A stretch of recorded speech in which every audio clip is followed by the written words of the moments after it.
러 대사 제재로 북한 이길 수 있다는 생각은 환상. 기사 게재 순서 1. 러 대사 우크라 전쟁, 러시아 용납 못한 서방의 작품.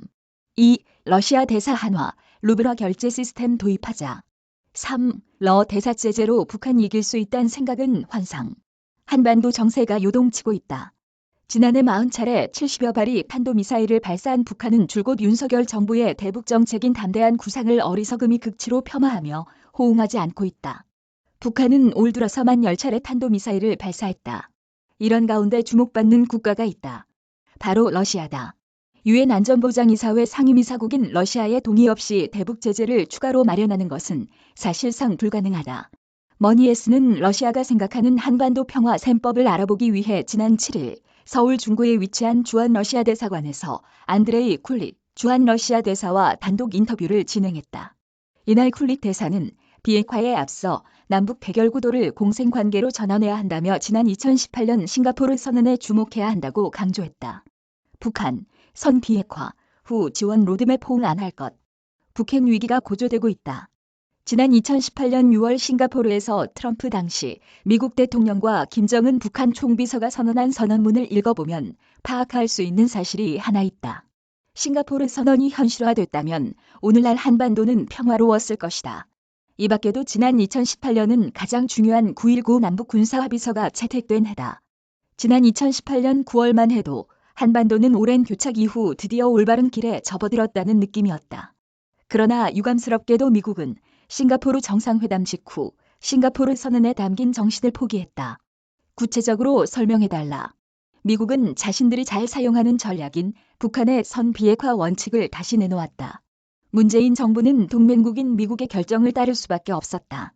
그 결과 지난 2019년 하노이 북미 정상회담이 결렬됐다. 북한은 미국이 싱가포르 선언을 포기한 것을 보고 긴장 고조를 택했다. 윤석열 정부 출범이 남북 긴장 고조의 원인이 아니다. 긴장 고조는 지난 2019년에 시작됐다. 문 정부 기간인 지난 2019년 북한은 남북 연락사무소를 폭파했다. 물론 긴장은 지난해 들어서 격화됐다. 한미가 북한에 대한 압박을 강화했기 때문이다. 특히 미국의 확장 억제에 핵 요소를 추가하는 등 압박이 강화됐다.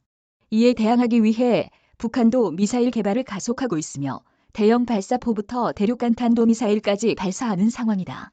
남북 사이 다시 한번 군비 경쟁이 시작된 것 같다. 대사가 생각하는 이상적인 북핵 해결책은 무엇인가? 이런 핵 합의와 같은 포괄적인 공동행동 계획인가? 아니면 완전하고 검증 가능하며 불가역적인 비핵화인가? 북핵 해결에는 둘 다 적합하지 않다. 둘 다 한반도 문제의 본질을 고려하지 않은 구상이다. 우선 한반도는 일제강점기 이전까지 조선이라는 한 국가였다. 그러나 제2차 세계대전 이후 분리됐다. 그냥 분리가 아니라 서로에 대한 대결적인 성격의 사회, 정치 체제를 가진 두 국가로 분리됐다. 대결적이라는 점이 각별히 중요하다. 한반도 비핵화보다 이러한 대결적인 사회 체제를 가진 남북이 어떻게 공존할 수 있는지를 찾는 것이 중요하다. 근원적인 문제를 해결하지 않은 채 소문제를 해결하는 것은 의미 없다. 한반도 문제에서 가장 해결이 시급한 것은 군사 분야가 아닌 정치 분야다.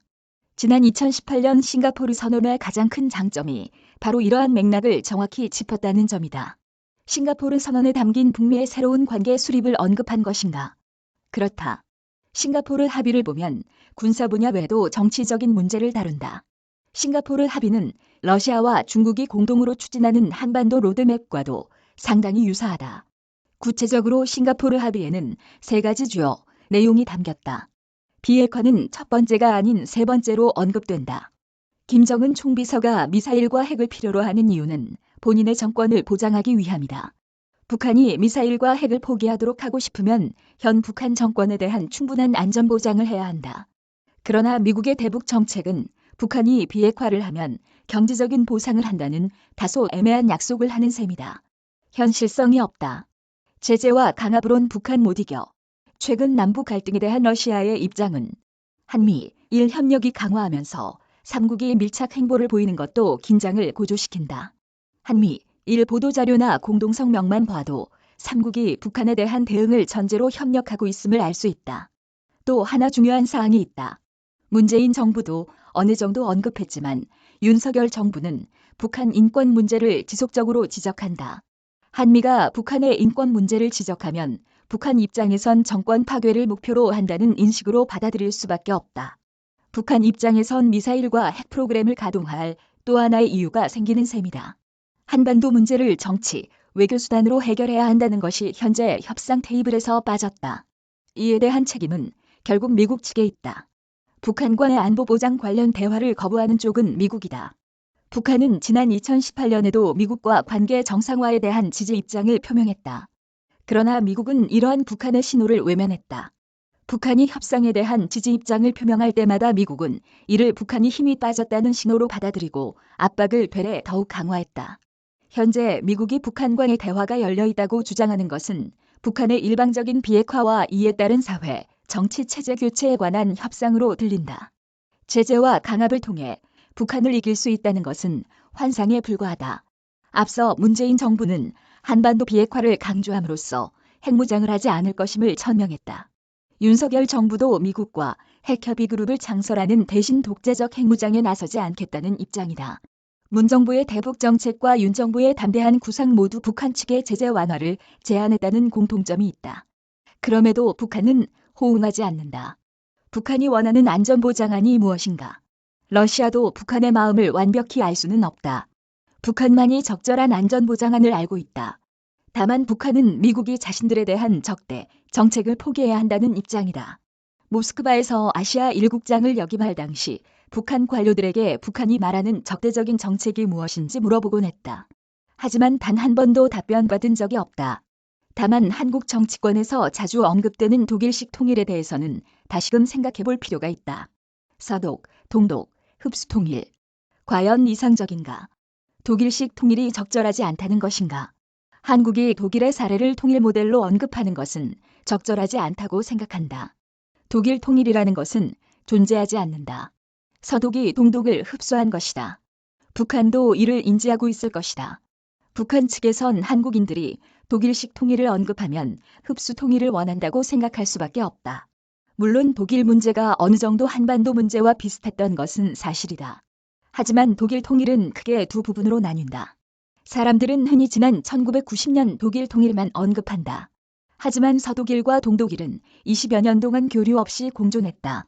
지난 1972년이 돼서야 동독과 서독은 기본조약을 체결하며 2차 세계대전 이후 처음으로 서로의 체제를 인정하기 시작했다.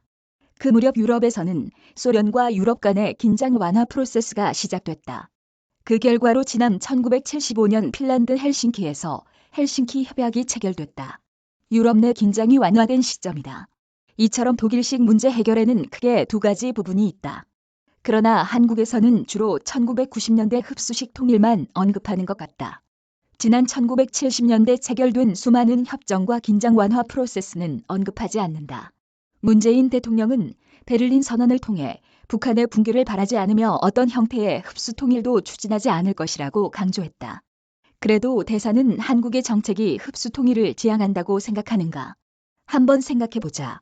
문 대통령이 베를린까지 가서 북한의 붕괴를 바라지 않는다며 독일 사례를 언급했다. 하지만 앞서 언급한 것처럼 동독은 서독에 흡수 통일됐다. 이해하기 어렵다. 박근혜 대통령의 지난 2014년 드레스덴 연설도 그렇다. 또 독일이 나온다. 마지막으로 머니에스 독자들에게 전하고 싶은 메시지가 있다면 오늘 인터뷰는 현장에서 묻고 답하는 자연스러운 형식으로 진행됐다. 러시아는 이처럼 개방된 국가다. 러시아의 소중한 협력국인 한국과 협력이 지속되길 희망한다. 또 한국 독자들이 우크라이나 사태에 대해 판단을 내릴 때 양측의 입장에 귀 기울였으면 한다. 김태욱 기자 이메일 주소. 저작권자 성공을 꿈꾸는 사람들의 경제 뉴스 머니에스, 무단전제 및 재배포 금지.